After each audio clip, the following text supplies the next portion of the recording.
주일에도 이렇게 아름다운 목소리로 아름다운 신앙의 고백을 담아 찬양을 하나님께 영광을 올려드리고 또 우리에게 은혜롭게 들려주신 우리 한마음 교회 성가대 여러분 진심으로 감사드립니다. 올 한 해도 여러분들의 수고와 섬김이 우리 예배를 풍성하게 만들고 또 하나님께 영광을 또 이곳에 있는 우리 모두의 은혜 나눔이 될 줄로 믿습니다. 감사합니다.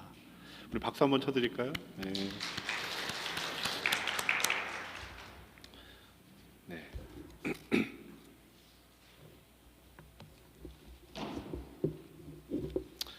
여러분 새해인데 신년 계획들 잘 세우셨습니까? 어떤 분들은 올 한 해의 계획을 빼곡하게 적어 놓거나 생각해 두신 분 계시겠지요. 또 반면에 이미 새해가 시작되었는데 무슨 계획을 세워야 되는데 무슨 계획을 세워야 되지? 이렇게 몰라서 조급함을 느끼는 그런 분도 계실지도 모르겠습니다. 어느 뉴스를 보니까요, 새해가 될 때마다 신년의 계획을 세우는 것이 우리 현대인들에게는 또 하나의 스트레스가 된다고 하더라고요. 예전에 제가 읽었던 책 중에 독일에 계신 한국 철학자인 한병철 교수님이 쓰신 피로사회라고 하는 책이 떠올랐습니다. 그분은 오늘날 우리가 살아가는 사회를 말 그대로 피로사회, 아주 피로한 사회, 이렇게 번아웃 소사이어티 이렇게 번역을 이야기를 하는데요.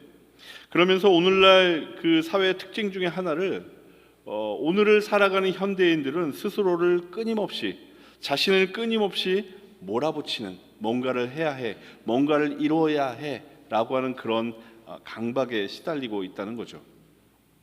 과거에는 외부의 필요나 외부의 상황에 의해서 내가 무언가를 맞추어서 그렇게 하면서 살아왔다면, 오늘날 우리는 외부에서 아무 말이 없어도 주변 상황들이 어떤 변화가 없다 할지라도 스스로에게 그래, 내가 해야 돼, 나 할 수 있어 라고 말하면서 자신을 끊임없이 힘들게 하면서 그렇게 살고 있다는 거죠. 더 많이 성취하고 더 빨리 달성하고 더 효율적으로 살아야 한다라고 하는 강박 속에서 우리는 스스로를 착취하는 그런 삶을 살아가는데, 문제는 이런 삶은 결코 멈출 줄을 모른다는 데 있죠. 한 가지 일을 이루게 되면 또 다른 목표를 만들어내고 또 무언가를 얻으면 또 다른 결핍들이 우리의 눈에 계속해서 보이는 겁니다. 그래서일까요? 이 한병철 교수님이 말한 것처럼 현대인들은 만성적인 피로, 또 우울, 그리고 번아웃에 시달리고 있습니다. 신년이 되면 빼곡한 계획, 철저한 계획들을 세워야 한다라고 하는 우리의 생각들도 어쩌면 이런 조급함과 강박에서 비롯된 것이 아닐까 하는 그런 생각이 들기도 합니다. 하지만 신년의 첫 주일인 오늘, 저는 우리가 가진 이와 같은 조급함에 잠시 제동을 걸어보고 싶습니다. 그리고 오늘 우리가 읽었던 이 전도서의 말씀을 통해서 우리가 올 한 해의 계획을 어떻게 세워야 할지에 대해서 여러분들과 나눠보고자 합니다. 전도서, 여러분들 전도서 많이 읽어보셨죠? 전도서는 모든 것, 인생사의 모든 것을 경험한 솔로몬 왕이 깨달은 그런 인생의 지혜를 담고 있는 책으로 알려져 있습니다. 그리고 오늘 본문인 전도서 3장 1절에서 그는 이렇게 말하고 있죠. 천하만사가 다 때가 있나니, 천하만사가 다 때가 있나니. 그는 세상 모든 일에는 다 때가 있다라고 그렇게 말을 하고 있습니다. 낳을 때가 있고요, 죽을 때가 있고, 또 심을 때가 있고, 거둘 때가 있고, 울 때가 있고, 웃을 때가 있다는 거죠. 언뜻 뻔한 말처럼 그렇게 들립니다. 그렇죠? 누군들 이런 말 못하랴, 그거 모르는 사람이 누가 있을까 싶은 그런 당연한 말처럼 들립니다. 하지만 여러분, 인생사의 희노애락을 다 겪었던 솔로몬 이 지혜자가 자신의 후대를 위해서 남긴 이 글에 그렇게 뻔한 이야기를 적었을까요? 아니겠죠. 그럼 여러분, 이 솔로몬 왕 전도서의 기자가 말하고 있는 모든 일에는 때가 있다라고 하는 말이 무슨 뜻일까요? 여러분 한번 생각해 보셨습니까? 가만히 있어도 절로 바뀌는 그 계절들처럼 세상 일들은 시간이 흐르면 반드시 거치게 되는 정해진 시기가 있다라고 하는 그런 운명론 혹은 자포자기하는 그런 심정으로 글을 쓴 걸까요? 여러분, 아닙니다. 사실 이 말은 솔로몬 왕이 우리에게 들려주는 자신의 신앙의 고백이죠. 태어나는 것도 죽는 것도 씹는 것도 걷는 것도 웃을 일도 슬퍼할 일도 하나님의 주권 하에서 오직 하나님이 정하신 때에 이루어진다는 그런 신앙의 고백입니다. 원하는 것은 사는 동안 다 가질 수 있을 만큼 권력도 가졌고 부도 가졌고 지혜도 가졌던 그였지만 정작 자신이 원하는 대로 통제할 수 있는 것들은 살아보니 아무것도 없다라고 하는 것을 그는 노년에서야 깨닫게 된 거죠. 그런데 여러분, 우리는 어떻습니까? 우리는 우리 스스로 모든 것을 통제할 수 있는 것처럼 그렇게 생각을 합니다. 내가 조금만 노력하면 내가 뜻하는 대로 모든 일들이 이루어질 것처럼 그렇게 살아가죠. 그래서 어떻습니까? 우리는 쉬지도 못합니다. 잠도 제대로 못 자죠. 조금만 더 하면 되는데, 이거 하면 되는데, 새벽부터 밤까지 머릿속은 온통 해야 할 일들로 가득할 때가 대부분입니다. 그러나 여러분, 인생에는 우리 의지대로 되지 않는 때가 있죠. 아무리 애써도 안 되는 때가 있습니다. 그리고 반대로 내가 특별히 한 것도 없는데 일이 술술 풀리는 때도 있습니다. 여러분, 이것이 무엇입니까? 이것이 바로 하나님께서 주관하시는 때이죠. 오늘 11절은 이렇게 기록하고 있습니다. 하나님이 모든 것을 지으시되 때를 따라 아름답게 하셨다. 하나님께서 모든 것을 그 때를 따라서 아름답게 하신다라고 그렇게 말씀하고 있습니다. 우리가 아닙니다. 하나님이시죠. 그분이 때를 정하시고 그분이 그 때에 따라 아름답게 하신다는 겁니다. 그렇다면 우리가 해야 할 일은 뭘까요? 우리가 그 때를 정할 수 있는 것이 아니요, 그 때에 맞게 아름다운 결과물을 만들어낼 수 있는 존재가 아니라면 우리가 할 수 있는 일은 뭘까요? 하나님의 그 때를 인정하고 나를 내려놓는 일이죠. 아무 노력도 하지 말라는 그런 말이 아닙니다. 아무것도 하지 않고 하나님이 알아서 하시겠지 이렇게 있으라는 말이 아닙니다. 때가 이를 때까지 우리는 노력해야만 하지만 그 노력에 대한 결과는 우리의 통제 범위 밖에 있다라고 하는 것을 인정하셔야 한다는 그런 말이죠. 하나님, 제가 다 할 수 없습니다. 제 힘으로 이것들을 다 컨트롤할 수 없다는 것을 잘 알고 있습니다. 내 노력으로 내 자식의 마음 한 조각 움직일 수도 없다는 것을 알고 있고, 내 열심으로 내 삶의 시간들을 조금도 늘릴 수 없다는 걸 잘 알고 있습니다. 내 힘과 정성으로 이 일들을 내 원하는 대로 이룰 수 없다는 거 다 잘 알고 있습니다. 하나님께서 정하신 때가 있음을 내가 믿습니다. 이렇게 고백하는 거죠. 그런데 여러분, 놀랍게도 우리가 바로 그와 같은 태도를 가질 때 우리 마음에 진짜 여유가 찾아옵니다. 그럴 때지만 뭔가 조금 더 해야지만, 조금 더 가져야지만, 조금 더 채워야지만 내 안에 여유가 있고 평화가 있을 것 같게 느껴지지만 그것이 아니라, 아니요, 그때는 하나님께 달려 있습니다라고 하는 것을 인정할 때 비로소 우리는 숨을 쉴 수가 있다는 거죠. 마음처럼 안 되는 자식들, 마음처럼 안 되는 비즈니스들, 마음처럼 안 되는 교회 성장들, 하나님의 때를 기다리는 지혜를 인정할 때 우리 가운데는 하나님 주시는 평화가 찾아올 수 있다는 그런 말입니다.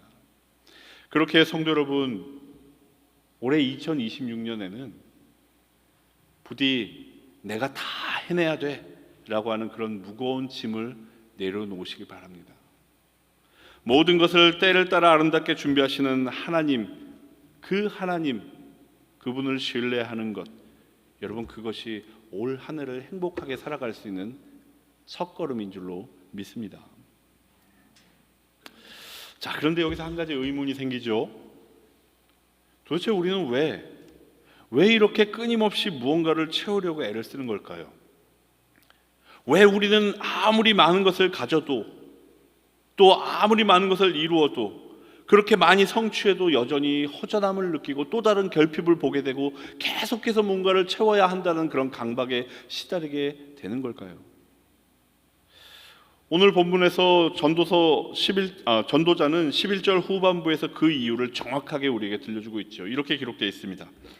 또 사람들에게는 영혼을 사모하는 마음을 주셨느니라. 하나님께서 우리에게 영혼을 사모하는 마음을 주셨다는 겁니다. 여러분, 이게 무슨 뜻입니까? 우리 안에는 세상 것들로는 채울 수 없는, 우리의 노력과 정성으로 일궈내는 그 어떤 것으로도 채울 수 없는, 오직 하나님으로만 채워줄 수 있는 공간이 있다는 그런 뜻입니다. 여러분, 파스칼 잘 아시죠?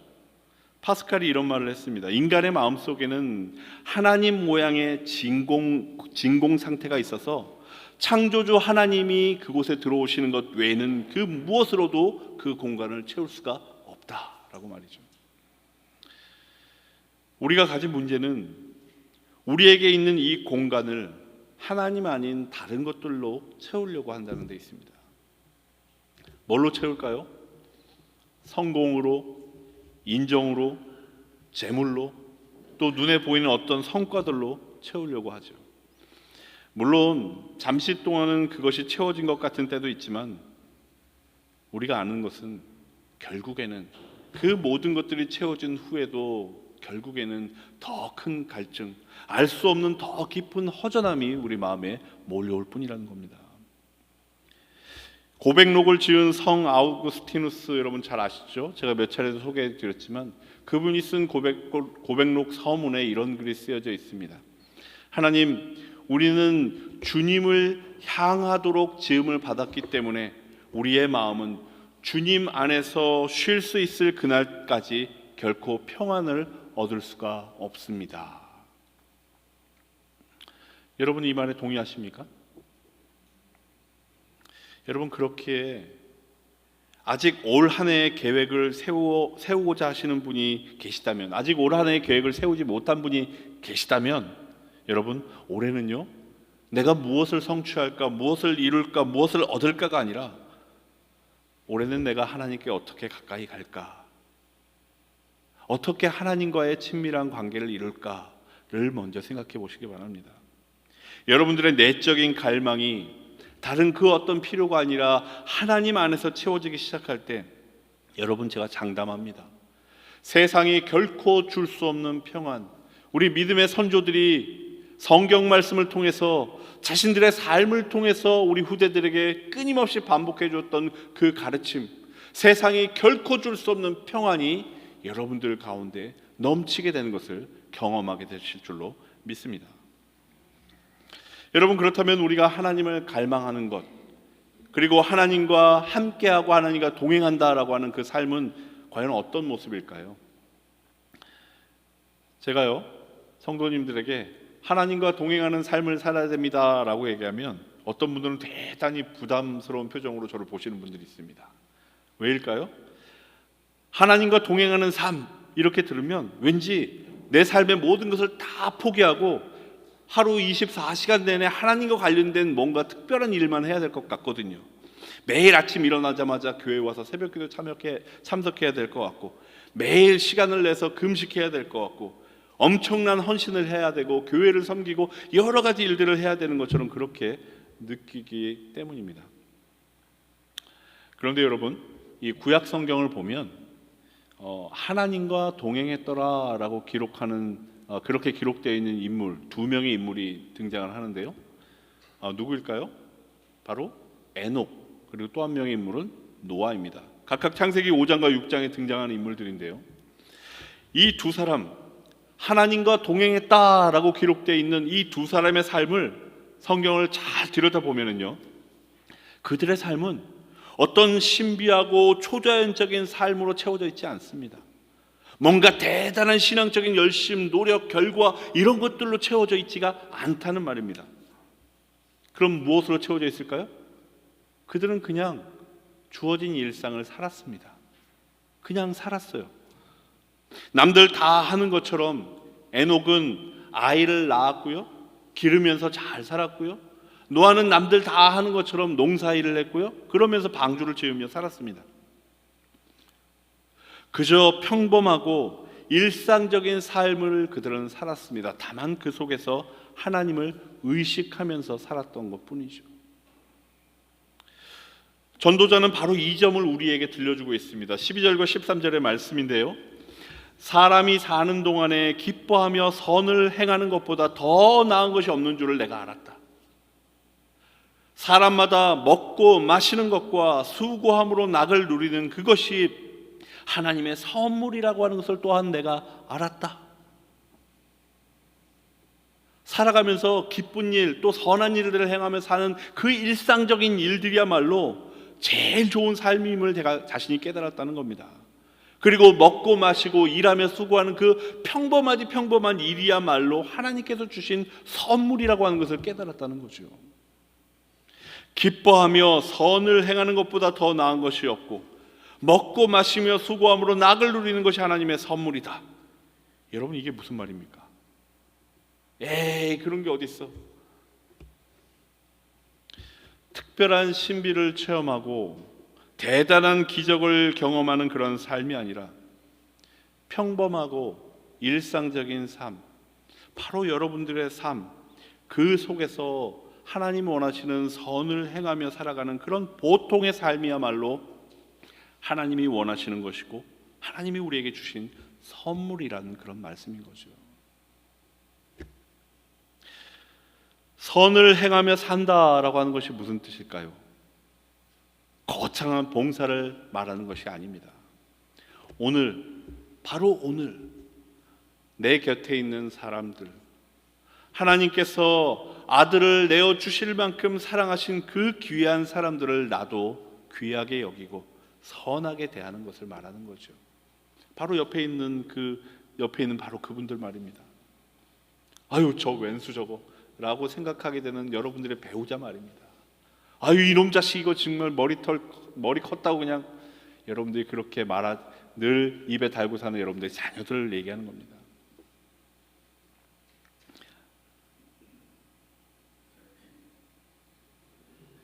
나와 다르다고 밀쳐내고 마음에 안 든다고 꼴도 보기 싫어하는 그런 것이 아니라 그들을 향해서, 교회에서 만나는 사람들을 향해서, 또 나의 일상에서 만나는 사람들을 향해서 내가 할 수 있는 작은 친절을 보이는 일입니다. 친근한 인사말을 건네는 일이지요. 잘 지내셨냐고 안부 한마디 묻고 조용히 상대가 하는 말을 들어줄 줄 아는 그런 일들입니다. 그것이 바로 선을 행하며 산다는 거죠. 자, 그럼 먹고 마시는 것과 수고하며 낙을 누린다라고 하는 말은 또 무엇일까요? 그것은 바로 오늘 여러분 앞에 놓여 있는 여러분들이 집에서 마주하는 그 따뜻한 밥상을 감사히 여긴다는 그런 뜻입니다. 하루의 소소한 일과를 성실히 보내며 그 속에서 작은 보람, 뿌듯함을 느끼는 일이죠. 가족과 친구와 함께 나누는 그 커피 한 잔의 여유를 소중하게 여기는 겁니다. 그런 일상의 소소함이야말로 하나님께서 우리에게 허락하신 선물이라고 여기는 그런 태도를 뜻하는 거죠. 그런 일상에 특별하지 않은 것 같은 그런 시간들, 만남들도 여러분 하나님의 귀한 선물입니다. 성실하신 하나님께서 어제 없던 오늘 이 시간을 새롭게 창조하셔서 우리에게 제공해 주셨기 때문에 그렇죠. 여러분, 오늘 숨쉬고 있는 것이 어떻게 당연한 일이 될 수 있겠습니까? 우리가 살아있는 것이 어떻게 당연한 일이 될 수 있겠습니까? 오늘 우리에게 새로운 시간이 주어진 것, 세상이 망하지 않고 우리가 아침에 눈을 떠서 이 하루를 살아가는 것, 우리의 심장이 콩닥콩닥 뛰는 것이 어떻게 당연한 일, 아무런 감흥이 없는 일이 될 수 있겠습니까? 그 모든 일들은 성실하신 우리 하나님께서 여러분들을 사랑하시기 때문에 창조하시고 빚어서 여러분 앞에 제공해 주신 선물인 것입니다. 뭔가 대단하고 특별한 일이 있어야만 하나님이 우리를 사랑하시고 우리를 위해 무언가를 베푸신다고 생각하죠? 아닙니다. 오늘 우리가 숨을 쉬는 것, 오늘 우리가 누군가와 대화하며 새로운 것을 깨닫고 알게 되는 것, 오늘 내가 건강한 것, 심지어 내가 오늘 몸이 아프고 슬픈 일을 겪을 때 그것을 통해서 비로소 내 삶이 참으로 짧구나, 내 삶의 진정한 목적과 의미가 무엇일까를 깊이 생각하게 되는 것. 여러분, 이 모든 것들이 하나님이 일상이라고 하는 이름으로 우리에게 주신 선물이라는 그런 말이죠. 그런데 한 가지 놀라운 것은요, 우리가 이렇게 일상의 소중함을 깨닫게 되면, 그렇게 일상의 소중함을 깨닫게 되는 사람들은 자연스럽게 나 말고 다른 사람들의 필요까지도 보게 된다는 겁니다. 내가 지금 누리고 있는 이 평안, 이 감사를 나눌 수 있는 사람이 있다고 하는 것, 나보다 더 목마른 사람이 내 곁에 있다는 사실을 저절로 발견하게 된다는 거죠. 여러분, 이것은 좀 역설적으로 들리실 수가 있을 겁니다. 그러나 생각해 보십시오. 우리가 조급함 속에서 내가 무언가를 이루어야 된다고 하는 그 강박 속에 살아갈 때는 어떻습니까? 오직 내 목표, 내 성취, 내가 채워야 할 것들에만 집중하게 되죠. 그러다 보면 주변 사람들도, 심지어 우리 같이 신앙생활하는 우리 교우들도, 내 가족들도 내 목적을 위한 수단이 되거나 아니면 나의 경쟁 상대가 되고 맙니다. 그러나 우리가 하나님께서 주신 이 오늘, 이 일상의 선물을 진정으로 감사하게 되면 비로소 우리의 시야가 넓어지게 되죠. 내 앞에 놓인 밥상이 감사가 되면 오늘 밥을 굶은 사람이 생각나게 됩니다. 내가 누리는 작은 평안이 소중해지면 평안을 잃고 힘들어하는 이웃들의 아픔이 보이기 시작하죠. 이 추운 겨울에 따뜻하게 덮을 수 있는 이불이 감사함으로 느껴지게 되면 이 추운 겨울에 따뜻하게 몸을 누일 곳 없이 거리에 있는 이웃들을 생각하게 된다는 겁니다. 여러분, 받은 사람만이 나눠줄 수가 있습니다. 내가 하나님께 사랑을 받고 있다는 것을 알고 있는 사람만이 그 사랑을 다른 사람들에게 흘려보낼 수가 있습니다. 오늘 전도서 기자가 기뻐하며 선을 행하라 라고 말할 때 그 말의 순서를 유념하시기 바랍니다. 먼저 기뻐하는 겁니다. 하나님의 주신 선물을 먼저 기뻐하고 감사할 때 비로소 그 기쁨은 자연스럽게 선한 일들로 우리의 삶 속에서 흘러나가게 되는 거죠. 그리고 이것이 바로 예수님께서 보여주신 삶의 모습이었습니다. 아버지 하나님과의 깊은 친밀함 속에서 그분은 가장 낮고 작은 자들을 돌보셨고 그들에게 다가가셨죠. 그리고 마태복음 25장 40절에 말씀하셨습니다. 내가 진실로 진실로 너희에게 말하노니 너희가 여기 내 형제 중에 지극히 작은 자 하나에게 한 것이 곧 내게 한 것이라. 나의 작은 나눔이 누군가에게는 생명의 샘물이 될 수가 있습니다. 내가 건네는 따뜻한 밥 한 끼가, 내가 나누는 작은 격려가, 내가 보여준 작은 친절이 누군가의 인생을 바꿀 수가 있죠. 결국 오늘 이 전도서를 통해서 솔로몬 왕이 우리에게 들려주는 참된 행복이라고 하는 것은 거창한 미래를 위해서 오늘을 희생하는 데 있지 않습니다. 오늘 바로 지금 이 시간 내 앞에 놓여있는 작은 일에 최선을 다하고 내 곁에 사람들에게 따뜻한 관심을 나누는 그 순간들 속에 참된 행복이 있죠. 그리고 놀랍게도 바로 그 안에 새 하늘과 새 땅의 씨앗이 이미 들어있는 겁니다. 오늘 우리가 심은 작은 선한 행동, 그 씨앗들이 하나님 나라의 큰 열매로 자라나게 되는 거죠.